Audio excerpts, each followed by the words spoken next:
শেখ মুজিবুর রহমানকে স্বাধীনতা পুরস্কার কে দিয়েছিল জানেন কি? উত্তরটি হলো বেগম খালেদা জিয়া। ভুল শুনেননি। ২০০৩ সালে বেগম খালেদা জিয়ার সরকার দুজনকে একসাথে স্বাধীনতা পুরস্কার দেন। তারা হলেন শেখ মুজিবুর রহমান ও জিয়াউর রহমান।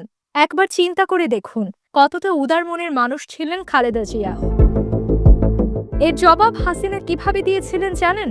২০১৬ সালে জিয়াউর রহমানের স্বাধীনতা পদক বাতিল ঘোষণা করেছিল হাসিনা সরকার।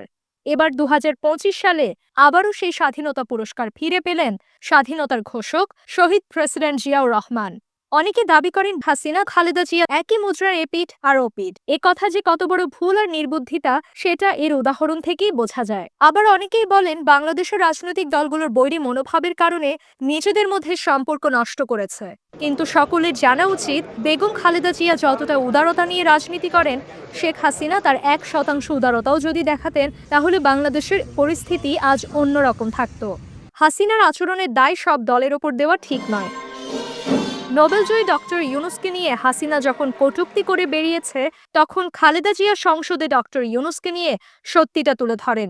তার পক্ষে শক্ত অবস্থান নেন বেগম জিয়া। আমরা ডক্টর ইউনূসের সমর্থনে এবং গ্রামীণ ব্যাংকের পক্ষে আমাদের দৃঢ় অবস্থানের কথা ব্যক্ত করছি। এভাবেই দলমত নির্বিশেষে সাম্যের ও সম্মানের রাজনীতি করে এসেছে খালেদা জিয়ার বিএনপি। ভবিষ্যতের বাংলাদেশে জুলাই গণহত্যার সাথে জড়িতদের সঠিক বিচারের ব্যবস্থা করে শহীদদের সম্মানও জানাবে বিএনপি।